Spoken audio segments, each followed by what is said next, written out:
మహిళా ప్రభా ఛానల్కు స్వాగతం. రాష్ట్ర ఉప ముఖ్యమంత్రి మరియు దేవాదాయ శాఖ మంత్రి కొట్టు సత్యనారాయణ సతీ సమేతంగా కనకదుర్గమ్మ తల్లిని దర్శించుకున్నారు. దర్శనానంతరం మీడియాతో మాట్లాడారు. ఈ సందర్భంగా అమ్మవారిని నేను మనస్ఫూర్తిగా కోరుకున్నది ఏంటంటే,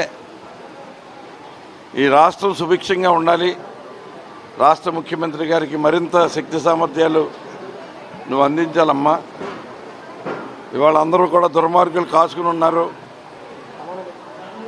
వాళ్ళందరినీ కూడా ఎదుర్కొనే శక్తి ఆయనకు ఉన్నా ఇంకా మరింత శక్తి ప్రసాదించి ఈ రాష్ట్రాన్ని సమర్థవంతంగా ముందుకు నడిపించేలాగా ఆశీర్వదించాలని, అలాగే నా ఈ పుట్టినరోజు సందర్భంగా నన్ను నా కుటుంబాన్ని చల్లగా చూడాలని,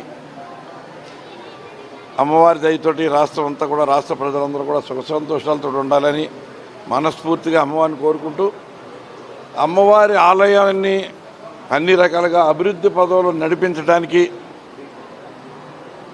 ఒక మంచి నిపుణులైన, దానికి సంబంధించిన నిపుణులతోటి ఒక చక్కటి ప్లాన్ తయారు చేయించడం జరిగింది.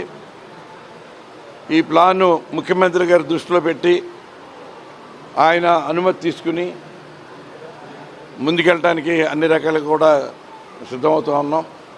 అమ్మవారి దయతోటి భక్తులకి సకల సౌకర్యాలు కలిగేలాగా, ఏదైతే ఇటీవల కాలంలో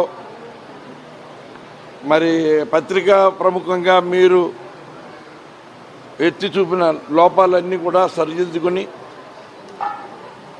మీరేదైతే భక్తుల సౌకర్యం కోసం మా దృష్టిలోకి తీసుకొచ్చిన కార్యక్రమాలన్నీ కూడా పరిగణలోకి తీసుకుని,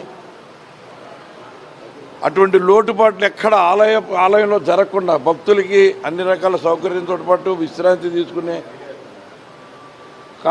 ప్రదేశాన్ని కూడా వాళ్ళకి ఏర్పాటు చేసి, భక్తులు దూరభారం నుంచి, ఎంతో దూరం నుంచి వస్తున్నారు, వాళ్ళందరికీ కూడా మరి భద్రపరచుకోవడానికి క్లోక్ రూముల దగ్గర నుంచి, విశ్రాంతి దగ్గర నుంచి, డార్మిటరీ దగ్గర నుంచి, అమ్మవారి ప్రసాదం కూడా ఆలయ ప్రాంగణంలోనే శాస్త్రయుక్తంగా పరిశుద్ధంగా మరి తయారు చేసేలాగా,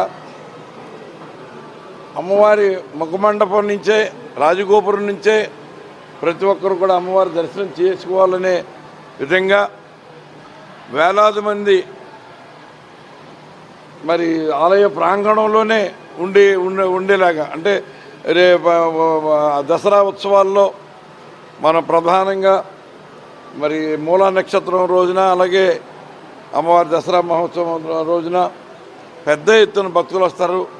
ఆ భక్తులు వచ్చే రద్దీని అన్నీ కూడా దృష్టిలో పెట్టుకుని ఇప్పుడు మనం ప్లాన్లో దాన్ని పొందుపరిచి ఆ రకంగా మనం ఏర్పాట్లు చేసి భక్తులందరూ కూడా అమ్మవారిని చూసి తరించేలాగా, అమ్మవారు కూడా జరిగిన అభివృద్ధికి ఆవిడ మరి ఎంతో సంతోషపడి భక్తులందరికీ కూడా మరింత ఆశీర్వాదం అందజేసేలాగా నా వంతు కృషి చేయటానికి ఆ అమ్మని నాకు ఆ శక్తి కూడా ప్రసాదించమని కోరుకుంటూ, ఈ తలపెట్టిన కార్యక్రమాలన్నీ నిరాటంకంగా, నిర్విఘ్నంగా ముందుకెళ్ళాలని, పూర్తవ్వాలని కూడా అమ్మవారిని కోరుకున్నాను. లడ్డూ ప్రసాదాన్ని ఏ రకంగా అయితే క్వాలిటీని పెంచామో, పెంచిన క్వాలిటీని మీకు రుచి చూపించినట్టుగా ఈ దసరా ఉత్సవాలన్నీ కూడా అదే రకంగా తయారు చేస్తున్నాం.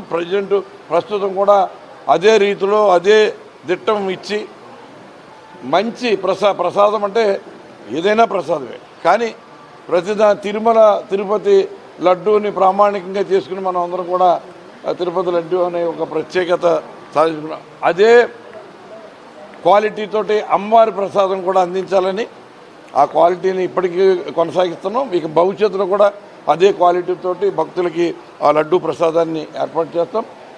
మీరు అన్నట్టుగా ఏ రకమైన ఇబ్బంది లేకుండా ఆ లడ్డూ ప్రసాదాలకు సంబంధించిన మనం ఏర్పాటు చేసే కోర్టులో ఒక ఫ్లోర్ అంతా కూడా లడ్డూ విక్రయానికే కేటాయిస్తాం.